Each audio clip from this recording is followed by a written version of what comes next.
This is Reply Show Time is an Illusion. It is a reply show that I put out some point during the week when folks send me an email or put up a blog post or make some sort of response to the regular numbered shows that I put out. If this is your first time listening, I would ask you to go and listen to a regular numbered show because the reply shows are a little bit shorter, a little bit more disjointed, and don't have quite the structure that the shows do. But welcome. It's nice to have you here. We've got two or three responses.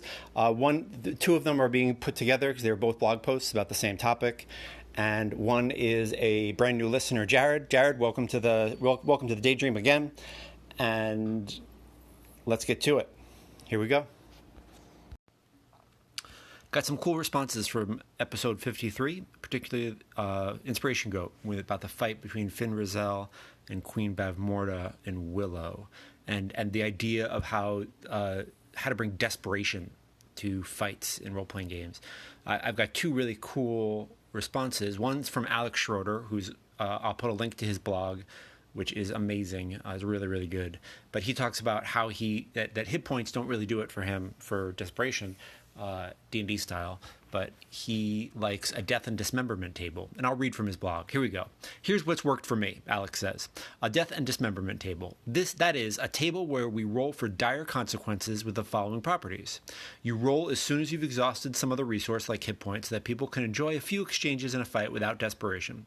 Some of the results are harmless, and some of them are extremely dire, so the rolling feels like tempting fate in desperation.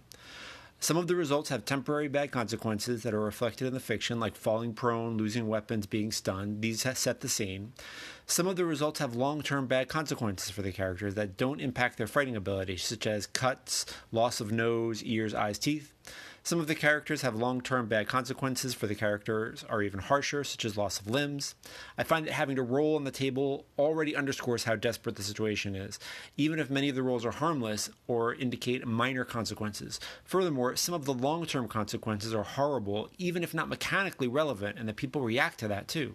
Or to put it in different terms, desperation is when you keep hovering at the end of the line, always fearing that the next breath might be your last, without making it possible for you to turn the ship around. Well said. Very well said. And I'll put a link to Take on Rules, which is Jeremy Friesen's personal blog. And it's a good one. You should check it out.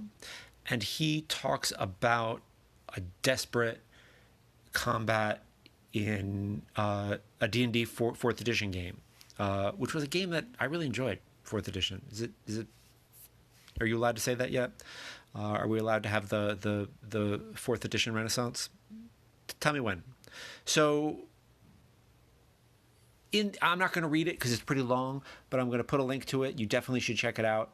And he talks about how there's scalding hot water rising, and there are intelligent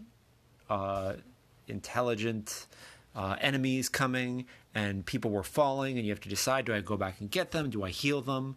And I feel like the thing that I'm seeing in a lot of this is definite consequences and changes to the environment, right? I feel like in Alex's table, you've got things that recontextualize things. All right, you're in the fight, things are happening, but now you've lost a weapon. You've lost some teeth, you've lost an eye. And with Jeremy in Take on Rules, it's something very kind of similar, where the environment itself is changing and making things desperate, and the players have choices. I think that's the key thing in role-playing desperation, is that the players have choices, and the choices feel fraught. So, good stuff, guys. Thank you so much for the blog posts. I'm so glad that you had something to say about it and took the time to write. It's really wonderful. And I'll put links to both of those in the show notes. And let's get on with it. Who else has something to say? All right, we've got an email from Jared, who has an awesome intro paragraph about how he happened to be listening while he was dishwashing just before his players had a party. And it was just right on the nose. All the stars aligning. So fantastic, Jared. I'm so glad to hear that. So let's get to the meat of the email. My PCs got lost in the wonders of an extraplanar market, their first time there for the near entirety of the session, so I've got another week to actually implement what you mentioned. I've never thought about treating a social gathering like its own dungeon before. It really helps getting a grasp on the whole encounter. Something I've noticed, though, calling back to your experiences with pacing and your Pathfinder group, is that I feel some of the players tensing up in anticipation of something going wrong at the festival. At the moment, I'm not planning on anything particularly bad, at least combat-wise, to come crashing in. They've been working to make this festival awesome for a while now, and I was just going to let them take the victory lap and enjoy the party. At most, I'm planning on planting a few seeds via rumors about their next potential adventure and goings-on in the world. Sounds good. In doing so, however, I feel like I'm not relieving that tension in a satisfying way. What are your thoughts on when to let the PCs have a full win versus when to throw them a twist or a complication? Thanks a ton for your help. It's been an absolute blast listening to you. Thank you, Jared. It's an absolute blast. With you joining the listening. I appreciate it so much. So let's jump on a couple of things that are going on in that wonderful paragraph. Treating a social gathering like it's a dungeon. And I think when I say a dungeon, what I mean is a place with boundaries, something you can wrap your head around, something that is finite, right? Because I feel like a party can seem this huge expansive thing. And a dungeon can seem that way too. So if you make it, give it a structure with something that you are familiar with, which many people are familiar with creating dungeons, then it can help you get there, right? Help you figure out how to break things down. Because when you've got big, huge things in a game, that's what you really need to do. You need to break it down. All right. On to the next. The players have planned this awesome festival. They've done their due diligence. They've done awesome work, right? They're just going to take a victory lap and rock out. So it depends on whether the tension is good or not. I would never have a combat encounter just because things are tense, right? I would have a combat encounter because that's the consequence of what's going to happen, or there's a clear reason for it. And so I might, depending on how bad the tension is, I might tell them. Depends on how tense they are. Is it a good tension? Is it a bad tension?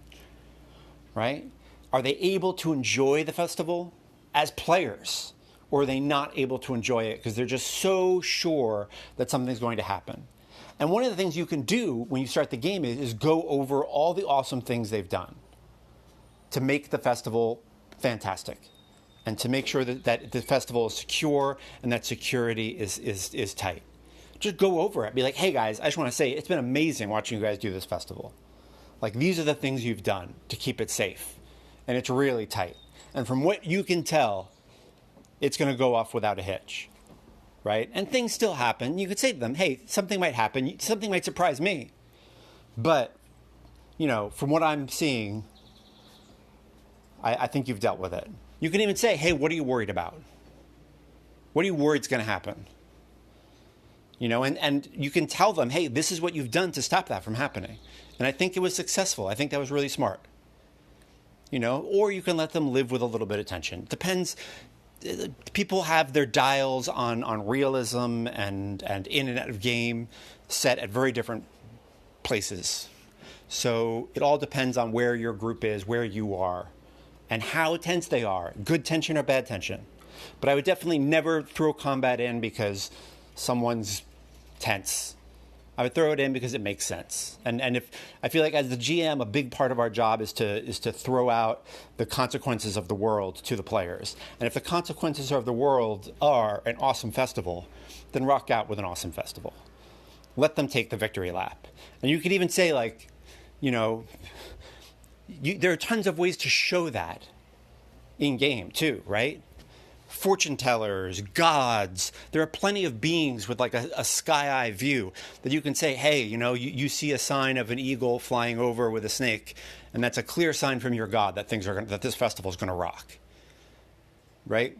We use this fiction to make, statues' eyes bleed when demons come into town. We can use the fiction to show good things too. So that's my thought, Jared. I hope it's helpful. Thank you. Welcome to the Daydream. And I think that's it for our reply show this week. I've got a bunch more, and we'll get to it. I will have a new show for you on Sunday, and I just wanted to get this out before the weekend. And thank you so much for joining me. Let me get to the outro. This has been a reply show, and so the structure is a little bit different than the regular numbered shows. So if this is your first time listening to the show, I apologize. I hope you got something out of it, but I think you'll find that the structure of the regular shows that are numbered is going to be a little bit more consistent than this. If you would like to send me an email about what's going on at your table, I would love to hear it. Fantastic. How can you support this show? Well, these folks have shown. You can write a blog post in response to the show. You can send me an email. You can send me an MP3 through Anchor. You can send me an MP3 through email and just record as you want. You can tweet at me with your thoughts. Are you on Mastodon? Are you one of the 3 people on Mastodon? You can toot at me. However you want to do it. I would love to hear from you. I'd love to hear what's going on at your table. It is one of my favorite things about this whole, it is my favorite thing about this whole shindig. So that's one way to support the show. You can also go to my itch.io page and you can purchase something. I've got a couple of PDFs up there. They are made for Trophy Gold, but I think they would be useful for most role-playing games that use a D6 at some point. So if that's your thing, take a look, see what I've got, and see if it interests you. There's a link in the show notes. And the other way is to hit the support this show button from Anchor and support the show with some money, which is always nice. But these are crazy times, and I don't expect anyone to be doing that right about now. So send me an email, send me a tweet. I'd love to hear from you. Those are the main ways right now. Let's just get through this, and we'll talk about support later. Sound good? Cool. I will see you Sunday, and there should be more reply shows coming. I've gotten lots of good replies lately, and I will talk to you soon. I hope you have a great weekend.